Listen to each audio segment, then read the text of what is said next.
parlons du ciel sur la terre. Mais précisément, je vais parler de 7 points essentiels. Il y a 7 points essentiels. Je sais qu'il y en a assez, mais je vais énumérer 7 points essentiels qui feront que toute ta vie, le ciel soit permanent dans ta vie.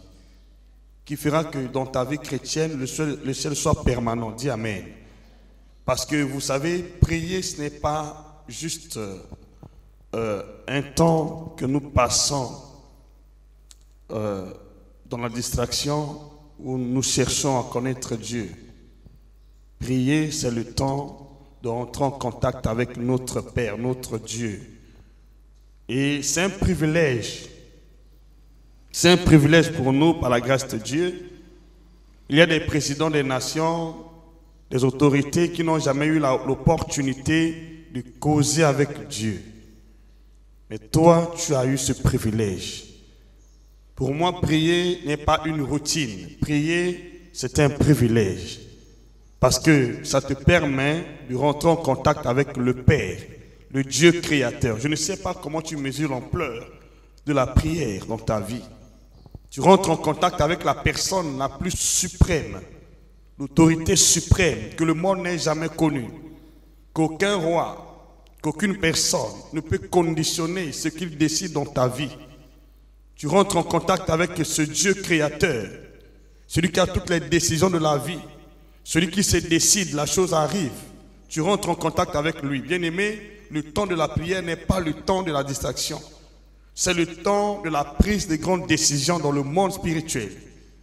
C'est pourquoi, lorsqu'il faut prier, il faut réellement prier parce que tu rentres en contact avec le Père, le Roi des rois, le Seigneur des seigneurs, Dieu tout-puissant, Éternel des armées, l'incomparable. C'est ce temps-là que nous rentrons en contact avec notre Père.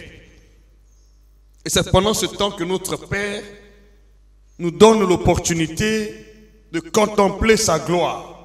Prier, pour moi, ce n'est pas une routine, c'est un privilège. Parce que tout le monde n'a pas eu ce privilège. Il y a bien des autorités dans ce monde que tu veux rencontrer, mais qui n'ont jamais rencontré Dieu. Mais toi, tu rencontres le Dieu qu'il a établi. Peuple de Dieu, le jour que tu comprendras l'importance de la prière, la valeur attachée à la prière, tu ne seras plus jamais oisif pendant les heures de prière. Tu vas certainement t'engager à chercher la face de Dieu. Bien-aimé, il y a des gens dans ce monde qui ont eu le privilège d'être avec les présidents, les ministres, les directeurs, mais qui n'ont pas le privilège d'être avec Dieu, qui les a établis. Mais toi, tu as le privilège d'entrer en contact avec Dieu. Vous savez, beaucoup de chrétiens ne connaissent pas qui est Dieu et la valeur, logiquement, qui s'attache à la vie de prière. Tu ne peux pas entrer en contact avec Dieu, parler avec Dieu et rester la même personne. Il faut prendre au sérieux ta vie de prière. C'est un privilège que tout le monde n'a pas eu. Mais toi, tu as eu ce privilège. Et tu ne parles pas à une personne donnée. Tu ne parles pas à l'autorité d'une nation donnée. Tu ne parles pas au ministre d'une nation donnée. Non au président d'une nation donnée. Mais tu parles au Dieu créateur des nations. Je ne sais pas si vraiment tu peux comprendre cette importance. Dites Amen avec assurance. Il y a des gens qui trouvent que la prière est une routine parce qu'ils ne connaissent pas Dieu, ne connaissent pas ce qui se passe lors de la prière. Pour moi, prier, c'est une opportunité. Prier, pour moi, c'est un privilège. Je dis, Seigneur, merci pour ce privilège parce que qui suis-je pour avoir cette grâce? Tout le monde n'a pas eu le temps de causer avec Dieu. Si tu causes avec Dieu, tu es plus que celui qui a causé avec 10 ministres ou 10 présidents des États.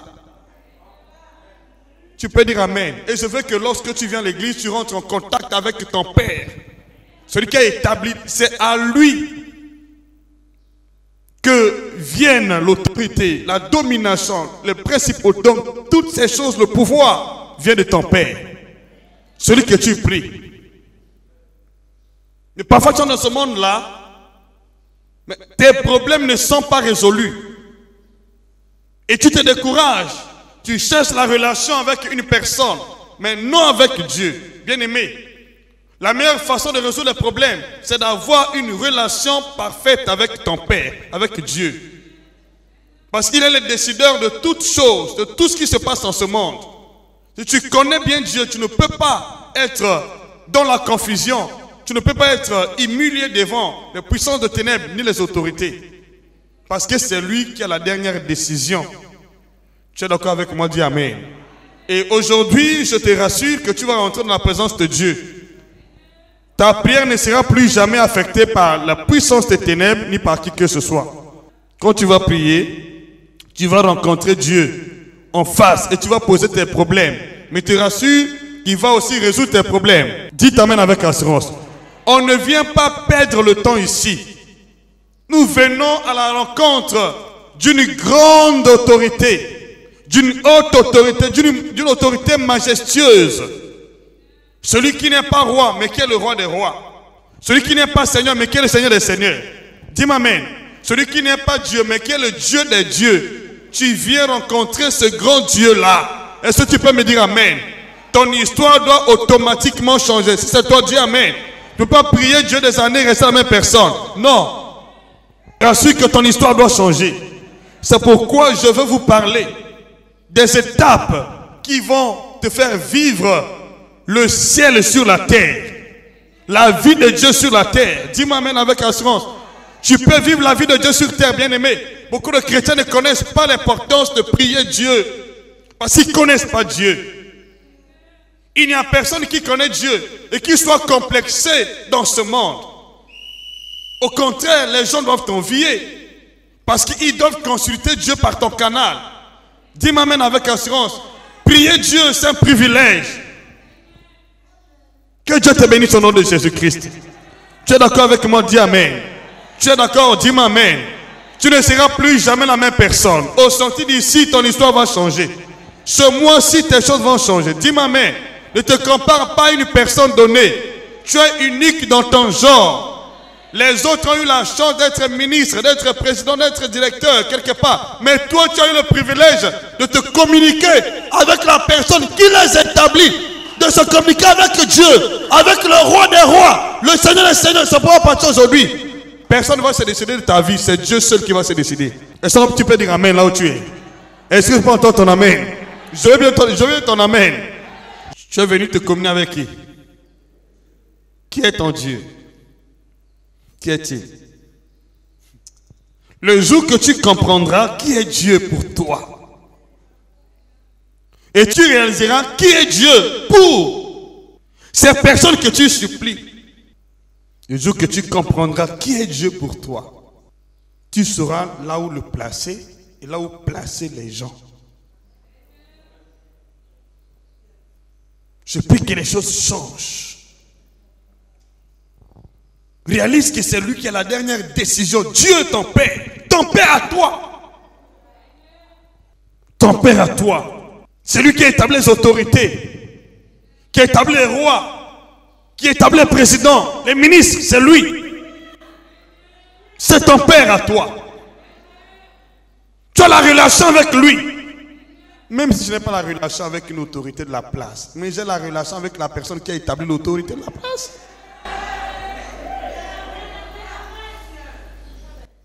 Tu vas gagner la faveur des gens. Dis-moi amen avec assurance. Tu dois gagner la faveur des gens. Si c'est toi, dis-moi amen. Les choses vont changer dans le nom de Jésus. Vous savez, la vie chrétienne marche avec la compréhension que te donne l'Esprit dans les Écritures saintes. Tant que tu n'as pas la compréhension des Écritures, tu peux prier des années, il n'y aura pas de changement, il n'y aura pas assez d'impact. Il faut comprendre. Vous savez, dans le temps, nos prédécesseurs, nos pères dans la foi, les prophètes connaissaient bien qui était Dieu. Et c'est pourquoi ils ne tremblaient pas devant les autorités, devant les principautés, les puissances de ténèbres. Parce qu'ils connaissaient que tout dépend de mon Dieu. Israël était en Égypte, il ne s'est pas paniqué. Parce qu'ils connaissaient que les décisions prises sur ce pays d'Égypte venaient de Dieu. Et ça ne pouvait pas être en défaveur d'Israël. C'était toujours en faveur. Je te rassure, partout où tu es, tu te trouves. Rassure-toi que les décisions prises par Dieu au trône ne sont pas contre ta vie. mais sont en faveur de ta vie, mais en défaveur de tes ennemis. Dis-moi amen. Comprends la volonté de Dieu et rentre dans son plan. Tu ne seras jamais confondu, tu ne seras jamais dans le malheur, tu ne seras jamais dans la misère, tu ne seras jamais humilié. Dis-moi amen. C'est pourquoi la Bible dit, il n'y a pas de confusion pour ceux qui croient en Jésus-Christ. C'est toi, dis-moi amen. La confusion n'est pas ton partage, n'est pas ton héritage. C'est toi, dis-moi amen, plus fort que je continue ici. Mon peuple périt parce qu'il ne connaît pas. Il connaît, il dit, mon peuple périt par manque de connaissance. La connaissance, Dieu avec toi.